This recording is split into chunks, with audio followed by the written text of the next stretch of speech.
Yosh, donc aujourd'hui nouvelle vidéo pour parler un peu plus du wabori et de sa composition. La pièce emblématique du tatouage japonais, donc le wabori, étant le senaka, le dos. Je vais donc utiliser cet exemple pour vous décrire les différents éléments qui le composent.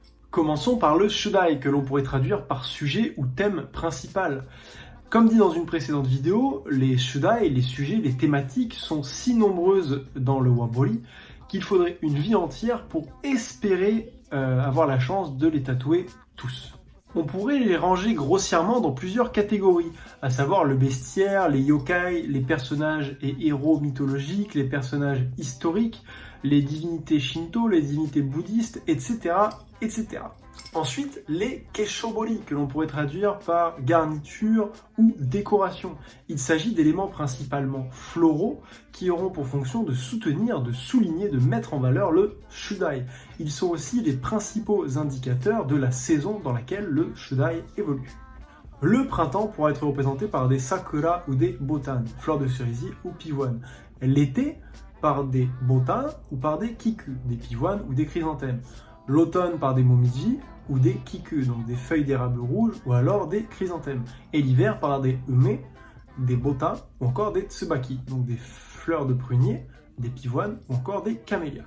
Une règle bien connue mais difficile à mettre en place consiste à ne pas croiser les saisons et donc à ne pas croiser les keshobori. Dans l'idéal, une seule saison devrait être représentée sur l'ensemble du corps. Enfin, l'élément le plus facile à reconnaître du wabori, à savoir le fond ou gakubori. Ce fond est une représentation des éléments naturels dans lesquels le shudai évolue. Il sera en conséquence directement lié à lui et aux règles de la nature. Par exemple, si le shudai est un phénix, hors de question de l'entourer d'eau, il s'agira d'être logique et de le mettre dans son élément naturel, à savoir les cieux. Le fond représentera les trois niveaux élémentaires suivants, les eaux, les terres et les cieux. Les bandes et tourbillons pourront représenter tantôt les eaux, tantôt les cieux. Ce sont les éléments alentours qui nous permettront d'en déterminer la nature. Les vagues nami représenteront les eaux, tandis que les nuages kumo indiqueront les cieux. Les rochers iwa, eux, représenteront les terres. Ces rochers tirent leur forme particulière de ce qu'on appelle en japonais des suiseki, en chinois des gongshi ou encore en anglais des scholars rock, des pierres d'eau sculptées par la nature qui aujourd'hui font le plus grand bonheur des collectionneurs. Ces rochers, iwa, pourront interagir avec l'un ou l'autre des éléments précédents, tout comme c'est le cas dans la nature, bien que plus souvent représentés proches des eaux. Les trois éléments cités précédemment seront dans le wabori représentés uniquement en noir et gris. À ces éléments peuvent se rajouter deux autres éléments, les kaminari, la foudre, et les hono, les flammes, qui, eux, pourront être représentés soit en noir et gris, soit en couleur. Ce fond est la différence la plus importante avec le tatouage occidental. En plus d'interagir avec le fond, il permettra de connecter divers éléments entre eux afin d'en créer un motif primordial. Il permettra aussi et surtout d'adapter le tatouage aux formes du corps.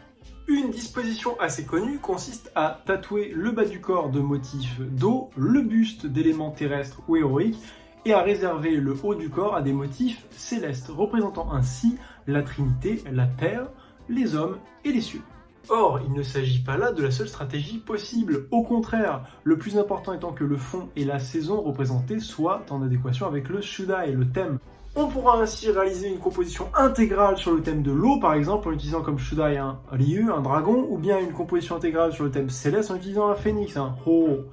Ou bien encore, ce que j'affectionne particulièrement, c'est-à-dire réaliser une composition uniquement sur les éléments naturels, sans mettre de shudai, et du coup la nature deviendrait elle-même le thème principal de ce motif. Si vous en voulez, appelez-moi.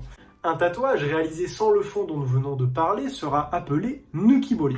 À savoir qu'un tatouage réalisé en nukibori pourra toujours être complété par la suite ou laissé tel quel. Enfin, le horime, le nom du tatoueur, sa signature sera souvent placée en haut à droite, bien que sa présence ou son placement soit facultatif.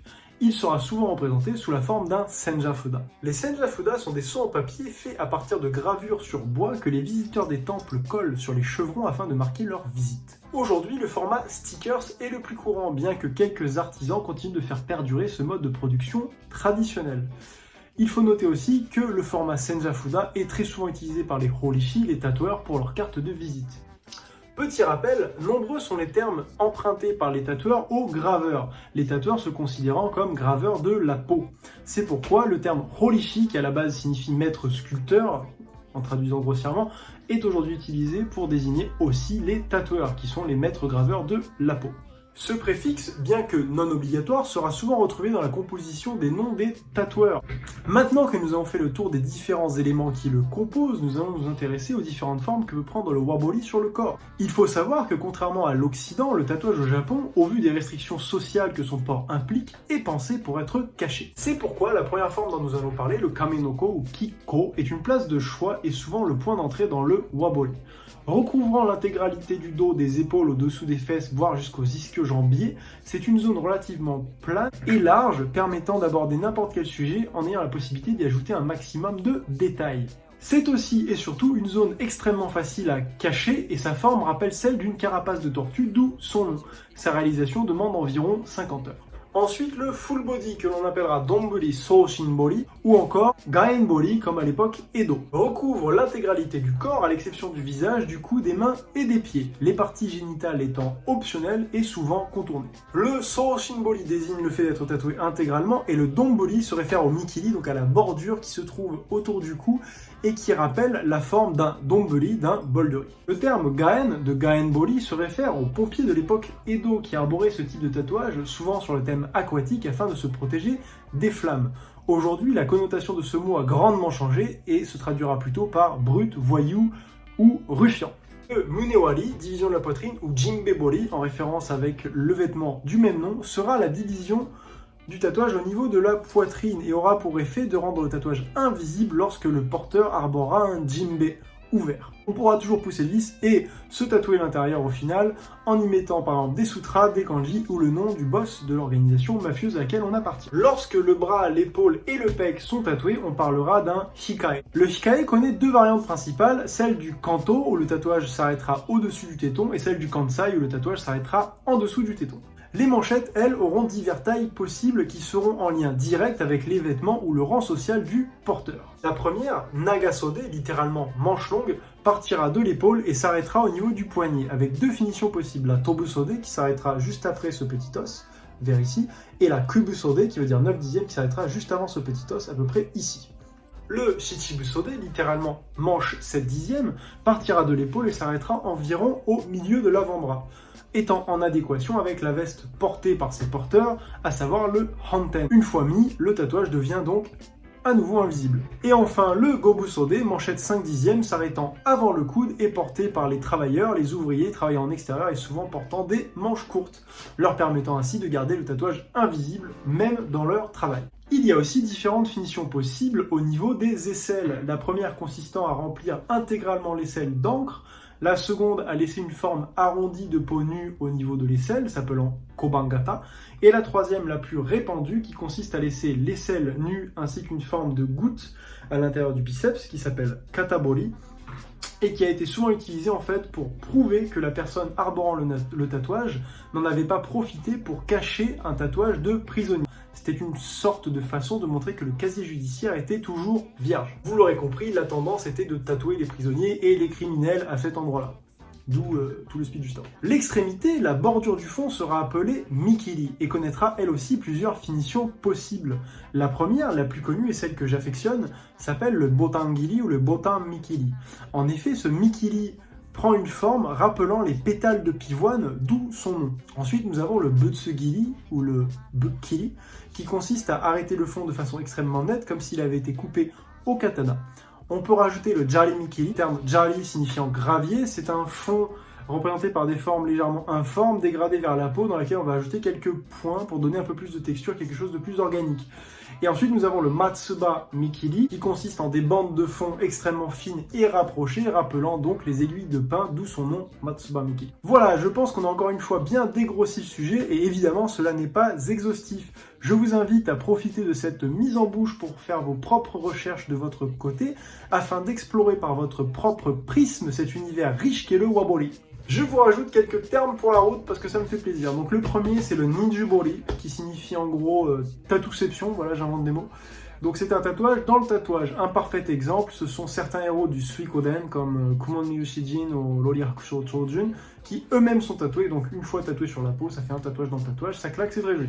Ensuite nous avons les Kakushibori qui sont des tatouages cachés comme leur nom l'indique. Ils seront situés sur des zones peu accessibles comme l'intérieur des cuisses, l'intérieur des bras, les aisselles ou encore les parties génitales. Il s'agira principalement de motifs à caractère humoristique, érotique ou encore extrêmement personnel ou bien amoureux. Dernier thème, le fundoshi, sous-vêtement traditionnel japonais composé d'un long morceau de tissu rectangulaire d'une longueur de 6 shaku, à savoir environ 228 cm, que l'on noue soi-même autour de soi. C'est très pratique pour aller faire la teuf dans les matsuri et c'est aussi très pratique pour exhiber ses tatouages lorsqu'on a un full body ou un dos complet, car il recouvre une très fine partie des hanches et laisse profiter au maximum du tatouage. Le dernier point que je souhaiterais vous soumettre est le suivant. Contrairement à la croyance largement répandue en Occident, les Japonais n'accordent pas une grande importance au symbolisme lors du choix des motifs de leurs tatouages.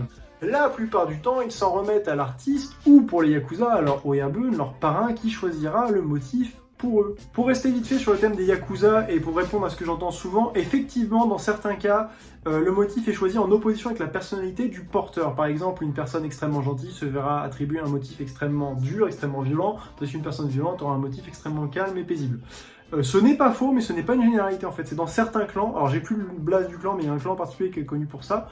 Alors que dans d'autres clans, par exemple, ça va être un thème, un motif qui va être le motif emblématique du clan qui va être répété sur plusieurs membres, ou alors carrément chaque membre choisira ses tatouages lui-même. Voilà, donc ce n'est pas une généralité, comme d'habitude. Revenons à la communauté de tous les tatoués au Japon.